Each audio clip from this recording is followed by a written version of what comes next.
questions for Grigor. It's a very unusual day of tennis. Again? Experience that kind of. Yeah, it's been. I was just talking to my team today. It was when was the last time that I had to go off the court that many times in a row? I mean, yesterday was 4 times. Today was twice, I believe. So, but you know, it's in the game. It's what we have. So you just have to cooperate the best way possible with the weather and, of course, with your nerves. And I also thought the mental toughness was pretty good today. He was tested, so yeah.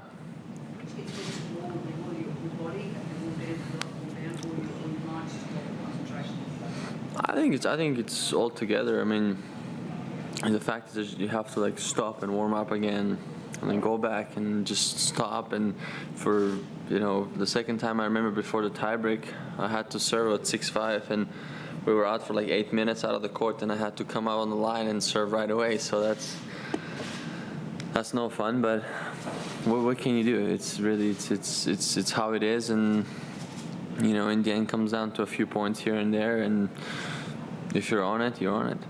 It was an unusual day, but it's also been an incredibly successful day for you. Winning your quarterfinal and your semi-final like that, must be feeling pretty good right now. Yeah, I am. I mean, it's been.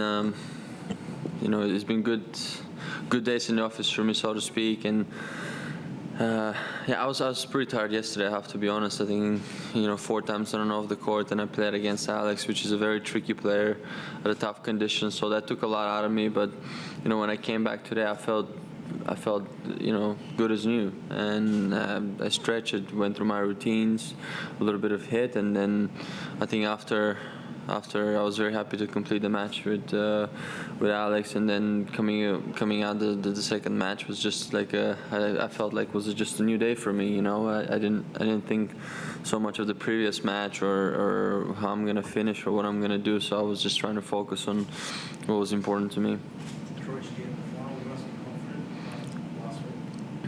Yeah, I mean, last week I was down a break and set on a break against him. I mean, he plays a good tennis. I mean, all-around player, and he knows his way around here pretty well. And I've seen a couple of his matches, so obviously he's capable of playing in an incredible tennis. I think the match is pretty even up, and it's just one of those days that it's a great way for both of us to come out there and perform. Of course, I like the odds on my side. I've been playing better each match, and I've been feeling confidence with each win. So that really helps a lot coming onto final or anything like that. But I'm trying also not to put any pressure on myself right now, because I'm playing well, and that's all that matters. I mean, everything else comes with it.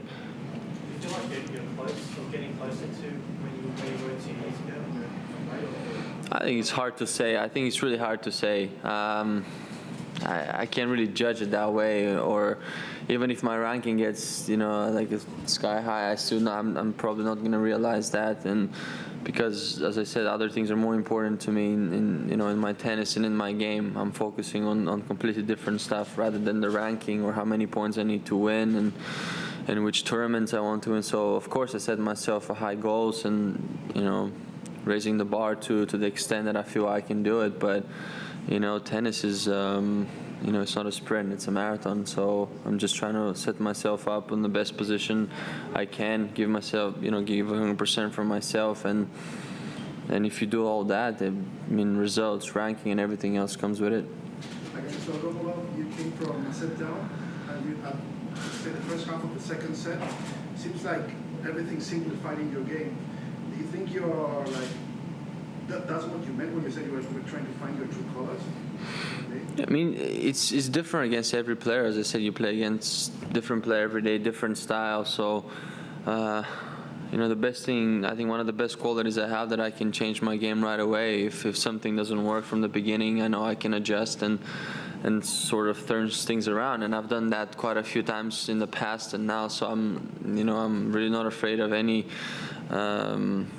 any opponent in that matter. I feel that I can turn any match, but the problem is not to put yourself in that situation and to to get that moment early on, so you don't have to deal with it later, in the last couple of games, because you never know how the other person would feel on the other side. Well, against Miller, you lost 2 times with him, but this time you look like in control with the whole match. What do you think changed, from the other times to this one? Well, I didn't want it to lose. Obviously, I didn't want it to lose. So, I knew what to expect from him, but I felt I was really sharp early on. My returns were on the dot right away, which I knew he felt.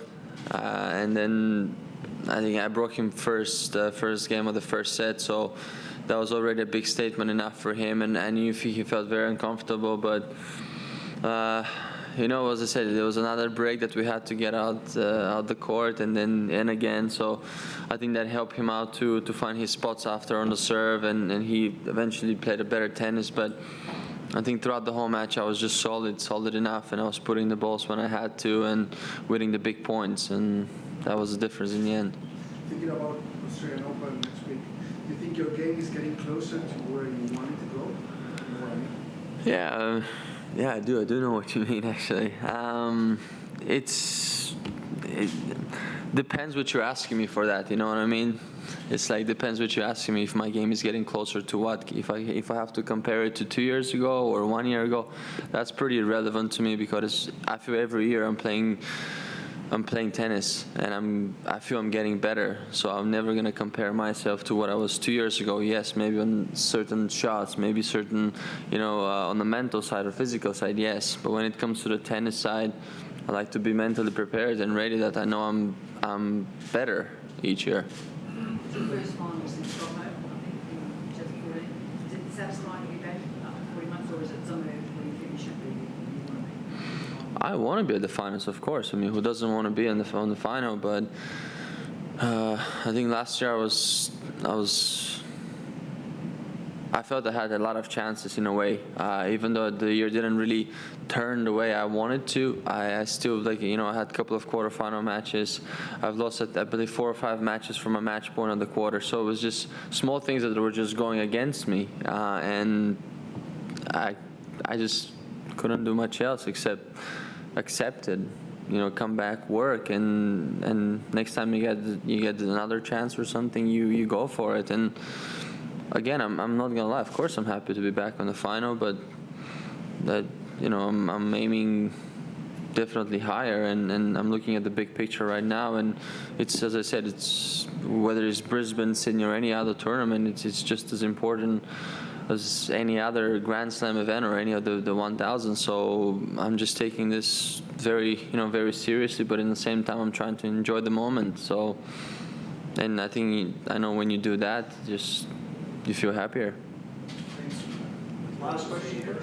Sorry, We've seen withdrawals here, and most of the top ends seats are down in Melbourne. Were you preparing here? Any concerns about the workload that you had in the last couple of days? No, none.